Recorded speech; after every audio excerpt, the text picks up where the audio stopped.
Hoy hablaremos sobre indignación justa. Como usted ve, estamos construyendo a través de lo que hemos estado estudiando ya en los 2 días anteriores, y hoy vamos a pulir algunos elementos sobre esto que tiene que ver con la justa indignación de Dios. Vamos a orar pidiendo la dirección de nuestro Señor para que Él nos ayude. Querido Padre, gracias te damos porque eres bondadoso con nosotros. Queremos suplicar que tu Espíritu Santo ilumine nuestras mentes para el estudio del tema de hoy. Lo pedimos en el nombre de Jesús. Amén. Amén.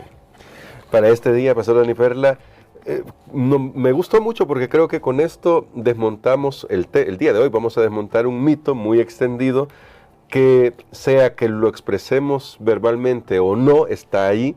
Y es el hecho de que a veces creemos que el Dios del Antiguo Testamento es contrario al Dios del Nuevo Testamento, y nos parece como que si en el Nuevo Testamento ahí sí encontramos el amor, la misericordia, la bondad, y no hay nada de eso en el Antiguo Testamento. Pero al explorar el Nuevo Testamento y concretamente al ver la persona de nuestro Señor Jesucristo, Dios hecho hombre, ¿cómo vemos en realidad la reacción de Jesús ante las injusticias? ¿Y qué nos dice esto sobre cómo es el mismo Dios en primer lugar, y en segundo lugar, hay razones justas para la indignación? Bueno, creo que el autor de la lección se destaca por el hecho de que nos ayuda a que nosotros formemos lo que se conoce como una teología canónica, o sea, ir a la Biblia, el canon, la Amén. Palabra de Dios, que es la regla, es la medida de fe para evitar esos mitos. Y precisamente porque si yo digo, es que el Dios del Antiguo Testamento es airado, y el Dios del Nuevo Testamento sí es amoroso, pero ya estuvimos viendo, por ejemplo, pero eso dice la Biblia en verdad. De hecho, cuando nosotros escuchamos cosas, lo mejor es ir al texto bíblico. Amén. Pero ¿acaso no estudiamos ya esta semana que el Dios del Antiguo Testamento, Salmo 78, por ejemplo, dice, no los destruyó, tuvo compasión? No es eso amor. No hay Amén. tantos textos en el Antiguo Testamento que hablan acerca del amor y la misericordia de Dios. Sí, por otro lado tenemos esos textos que nos hablan del juicio. Pero en el Nuevo Testamento nosotros encontramos, y podemos ser selectivos, porque en nuestra mente, sí, Jesús, esos actos, sanó a fulano de tal, perdonó a aquella mujer pecadora que estaban por apedrearla, entonces es un Dios que es amor. Pero la teología canónica, y tal vez la lección no lo expresa de esta manera, Claro. pero lo que hay detrás, o sea, ¿por qué hacer una lección de un tema que podía parecer al principio del trimestre muy obvio? Sí. Porque realmente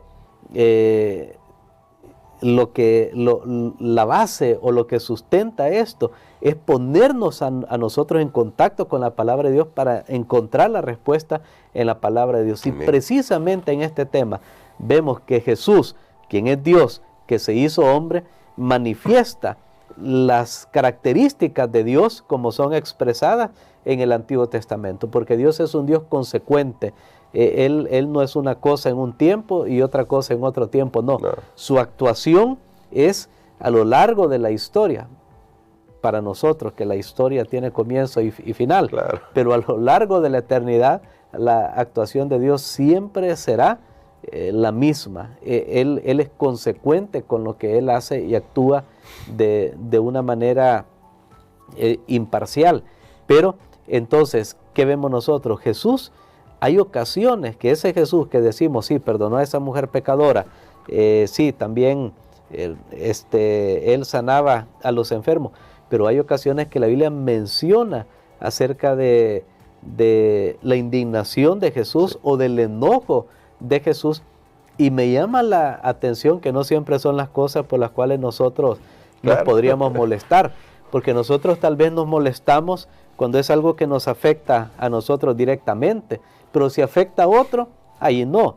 Pero aquí vemos una de esas ocasiones, porque estudiamos los evangelios de Juan y de Marcos ya, y una de esas que me quedó bien claro fue, por ejemplo, cuando dice que Jesús se indignó cuando los niños venían a Él y los discípulos no lo permitían y reprendían a estos niños. Y dice que hubo en Jesús una indignación. Otra ocasión que tenemos ahí también es cuando Él iba a curar a un hombre. Recordemos sábado, que había una situación ahí, estaba en la sinagoga y entonces los líderes que estaban ahí religiosos estaban incrédulos. Y dice, él se indignó por la incredulidad de ellos. Entonces, vemos que sí, efectivamente, Dios en el Nuevo Testamento, en la persona de Jesús, es capaz de experimentar también esa justa indignación cuando se comete una injusticia. Y que justamente vemos el mismo paralelo con el Antiguo Testamento. No es sobre las personas, es por las motivaciones, el mal, el pecado que está dañando a las personas mismas. Pero eso me lleva es la reflexión de hoy un poquito más corta, para lo siguiente, pastor. Nosotros también nos indignamos y a veces hasta decimos, pero es que lo que yo estoy haciendo o diciendo es justo. Tenemos esa perspectiva. Y usted decía, a veces nosotros también pues tenemos reacción cuando nos toca a nosotros. ¿Cómo podemos nosotros cuidarnos de justificar esa indignación egoísta? ¿Y cómo podemos aprender a tener los principios claros que Jesús nos los muestra, el Antiguo y el Nuevo Testamento nos los muestran, sobre la verdadera indignación, sobre cuándo una reacción apropiada ante la injusticia es la ira? Uso las palabras humanas, ¿verdad? Sí, realmente, hermano Gerson, no es fácil para nosotros los seres humanos porque nosotros siempre tenemos, recordemos, la esencia del mal, del pecado es el egoísmo. Y el asunto es que nosotros pensamos en nosotros mismos. Pero hay algunas claves tal vez aquí que podemos compartir basado en la actuación de Dios. En primer lugar, nosotros tenemos que examinar nuestros motivos. O sea, ¿qué nos motiva? Porque muchas cosas podemos hacer buenas, pero la motivación es incorrecta. Claro. Ahora, no estoy diciendo que podemos hacer cosas malas con motivación correcta. No, eso no se puede. Porque ahí no aplica. Pero podemos hacer cosas que parecen buenas. Estamos siendo justos. Pero ¿qué me motiva? Me motiva restaurar a esa persona. Recordemos que cuando Dios actúa siempre era con el propósito de restaurar. Sí. Entonces, algunas claves que podemos dar aquí es, número uno, preguntarnos, no están en orden de interés, pero número uno, podemos preguntarnos, ¿cuánta oportunidad hemos dado a una persona que cometió un error? Claro, depende. Claro. Depende también, porque no estoy diciendo que alguien esté en un hogar y lo amenazaron ahí con un arma y decirle, bueno, voy a dar otra oportunidad más. No, pero cada caso es especial, ¿verdad? Sí, correcto. Entonces, no generalicemos, pero veamos en otras situaciones cuánta oportunidad nosotros hemos dado. Ahora, la otra pregunta es, tiene que ver realmente... ¿Las personas han aceptado esa oportunidad? ¿Se ve un deseo de cambio en las personas? Porque hay personas que se les puede dar oportunidad, pero simplemente no van a cambiar porque se han acomodado. Es lo mismo que va a suceder al final de la historia de este mundo. Dios tendrá que intervenir de una manera poderosa. Nosotros pensamos ahora, bueno, ¿y por qué Dios no interviene? Claro que Dios está interviniendo, si no esto fuera totalmente invivible. Pero finalmente Dios intervendrá de la manera como nosotros queremos. Pero, ojo, ¿por qué no lo hace ahorita? Porque ni yo mismo estoy preparado. Claro. Entonces, aquí viene el otro punto. Cuando nosotros tratamos este problema es, yo estoy condenando a otros por algo mismo que yo estoy haciendo. Y ahí es donde está ese pensamiento. El que quiere reformar a otros, primero tiene que reformarse a sí mismo. Porque es inmoral, y lo digo de esta manera, pretender que otros hagan lo que nosotros no hacemos, sí. Que otros sean lo que nosotros no somos.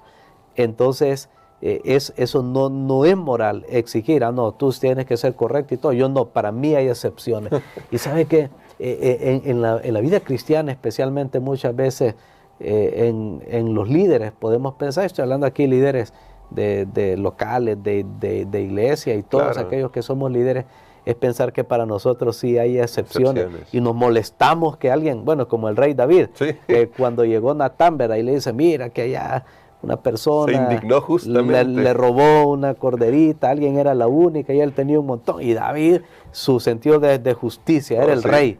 Y David dice, bueno, ese hombre tiene que morir, pero no había hecho él algo peor, porque no era una corderita, era una persona que él había quitado de su prójimo.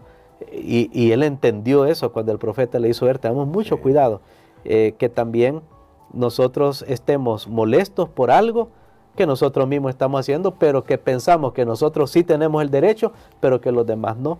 Wow. Entonces todo eso nos debe ayudar para finalmente nosotros balancear, pero sí tenemos que reconocer que llega un momento que hay que actuar.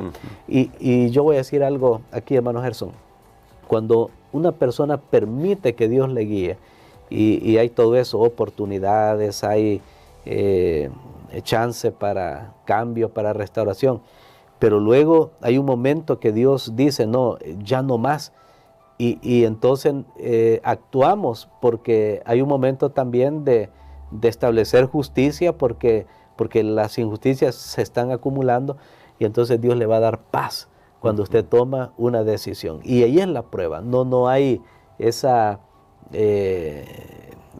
ansiedad de venganza. No hay esa incomodidad y qué hice, ¿verdad? Y no hubiera. No, Dios le va a dar paz. A veces yo no digo que no va a haber, si una persona tiene que, a veces una relación y tiene que finalmente poner un alto, y no que no hay tristeza, que no hay esto y lo que sea, pero hay paz. Hay paz, y Dios le va a iluminar y le va a decir que era el momento justo y el momento apropiado. Nosotros no somos Dios, no conocemos el interior de cada persona. Aún nos cuesta conocernos a nosotros mismos, sí, pero Dios nos conoce. Por eso lo mejor que podemos hacer es pedir a Dios su guía a lo largo de el camino. Y queremos, pastor, que ore por nosotros justamente por esto, porque nosotros tenemos esa batalla, y creo que lo mejor que podemos hacer es aprender a depender de Dios, para confiar que a veces no vamos a saber cómo actuar en ciertas circunstancias, pero guiados por el Espíritu Santo hallaremos la respuesta al final.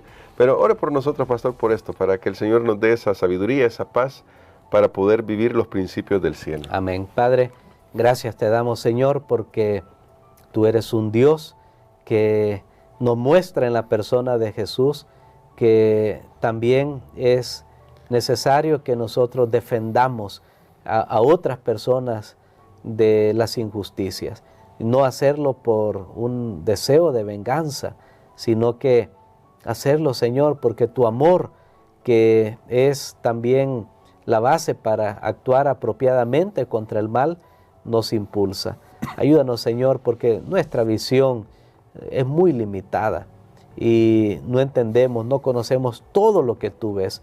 Por eso, Señor, ayúdanos a estar conectados contigo, de tal manera que cuando nosotros procedemos para hacer algo, seamos verdaderos hijos tuyos. Todo esto lo pedimos en el nombre de Jesús. Amén.